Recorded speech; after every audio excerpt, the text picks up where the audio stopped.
चलिए accounting equation के next question पे आते हैं।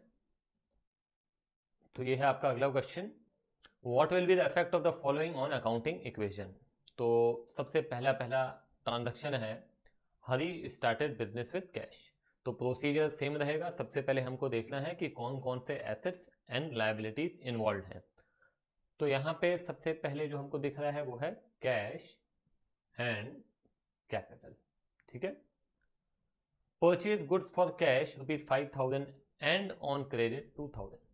अब ये थोड़ा नए प्रकार का ट्रांजैक्शन आप देख रहे हैं जिसमें कैश और क्रेडिट दोनों है।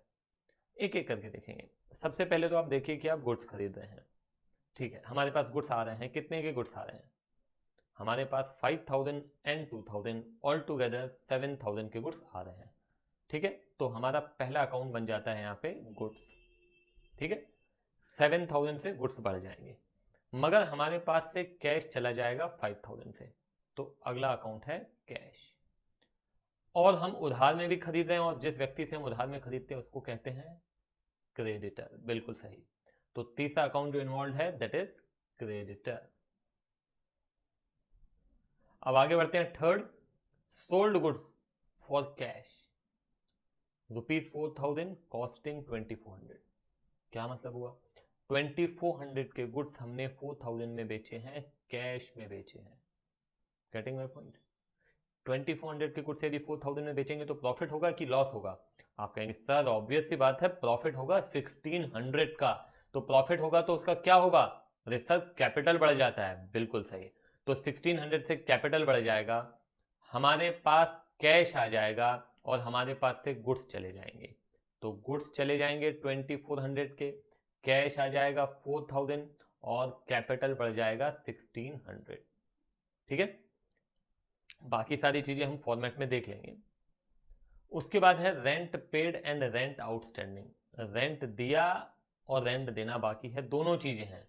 वैसे हमने देखा है दोनों चीजों को अलग अलग, इस ट्रांजेक्शन के अंदर दोनों एक साथ आ रहे हैं। हमने रेंट दिया है 1,000 और रेंट देना बाकी है 200 रुपए। तो कुल मिला के हमारा एक्सपेंस होता कितना है? टोटल एक्सपेंस होता है 1,200। मतलब हमारा कैपिटल 1,200 से कम हो जाएगा, ये तय है।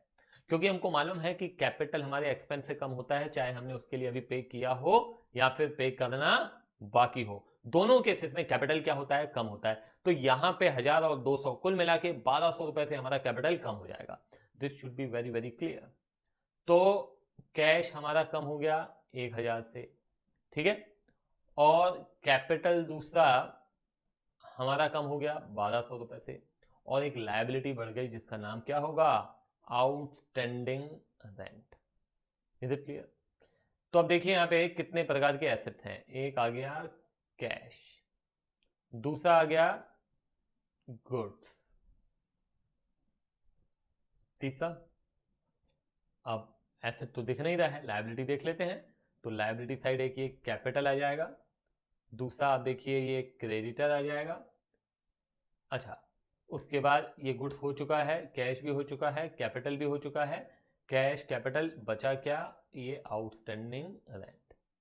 तो हमारे पास लायबिलिटी साइड में तीन चीजें हो जाती हैं, capital, creditor and outstanding rent. और एसेट साइड में दो हो जाते हैं, cash and goods. That's all. ठीक है, तो चलिए फॉर्मेट देख लेते हैं। ये आपका फॉर्मेट है। फॉर्मेट में हम सारे एसेट्स एंड लायबिलिटी साइड लिख लेते हैं। सबसे पहले कैश, दूसरा है हमारे पास goods plus goods is equal to, अब यहाँ पे आते हैं तो यहाँ पे हमारे पास क्या क्या है देखिए। एक तो है हमारे पास कैपिटल, ठीक है। दूसरा हमारे पास जो लायबिलिटी है वो है क्रेडिटर, तो ये हो गया क्रेडिटर।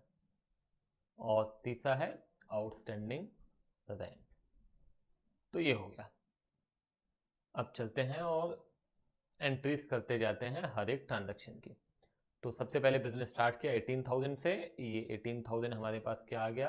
कैश आ गया, और 18,000 का कैपिटल भी आ गया। ठीक है, purchase goods for cash 5,000 and on credit 2,000। All together हमारे पास जो गुड्स आ रहे हैं, पहले इसको यहां पे ले आते हैं हम। 18,000 इज इक्वल टू 18,000। हाँ, अब यहां पे आते हैं हम तो हमारे पास कितने के गुड्स आ रहे हैं 7000, तो यहाँ पे मैं 7000 के गुड्स लिख रहा हूँ। हमारे पास से कुछ कैश जा रहा है, ध्यान रखिएगा कितना कैश जा रहा है 5000। हमेशा कोशिश कीजिए कि क्वेश्चन ट्रांजैक्शन को थोड़ा सा कॉम्प्लिकेटेड है ना, इजी बनाना है तो एक साथ सॉल्व मत कीजिए।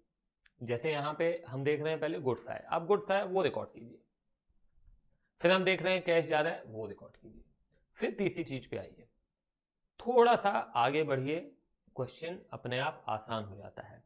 हम कई बार पूरे क्वेश्चन को एक साथ सॉल्व करने के चक्कर में खड़े रहते हैं, आगे नहीं बढ़ पाते हैं। अब यहाँ पे देखिए कि हमने क्रेडिट में खरीदा है तो हमारी लायबिलिटी बढ़ जाएगी, जिसे हम क्रेडिटर कहते हैं।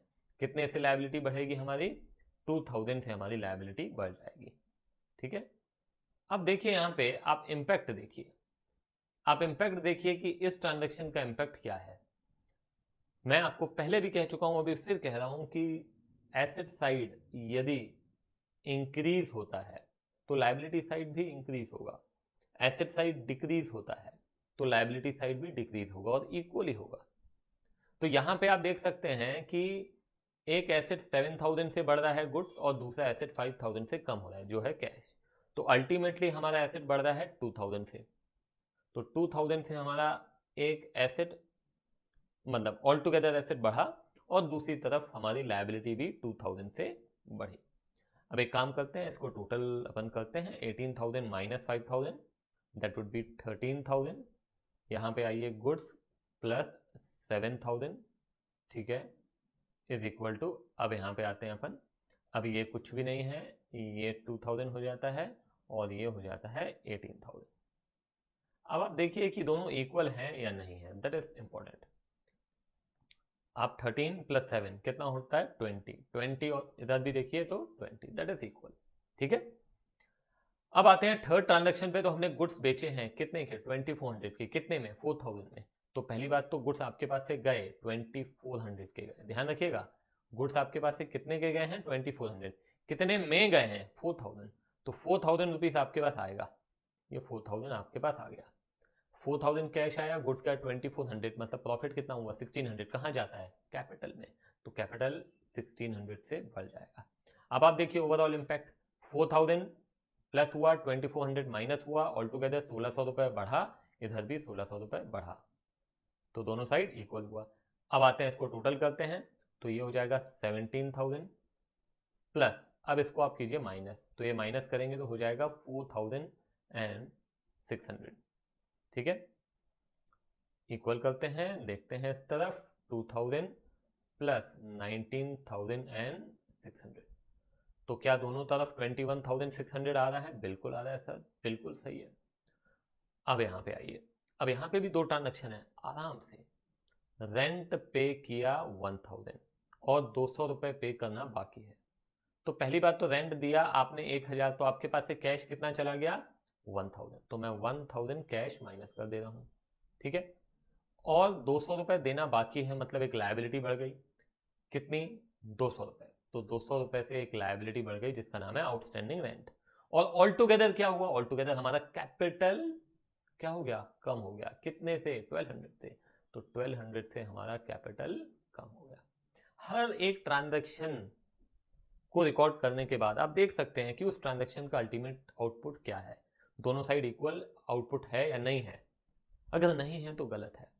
कैश यहाँ पे देखिए 1000 से कम हुआ है, मतलब एसेट साइड 1000 से कम हुआ। अब आप लायबिलिटी साइड देखिए, 200 रुपए से आउटस्टैंडिंग रेंट बढ़ा और 1200 रुपए कैपिटल कम हुआ, मतलब अल्टीमेटली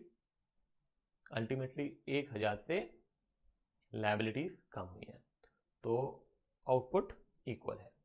अब हम यहाँ पे टोटल करते हैं, तो 16000 ये क्या हो गया कैश प्लस 4600 इक्वल टू, अब यहाँ पे देखिए 200, ये हो जाता है 2000 और ये हो जाता है 18400।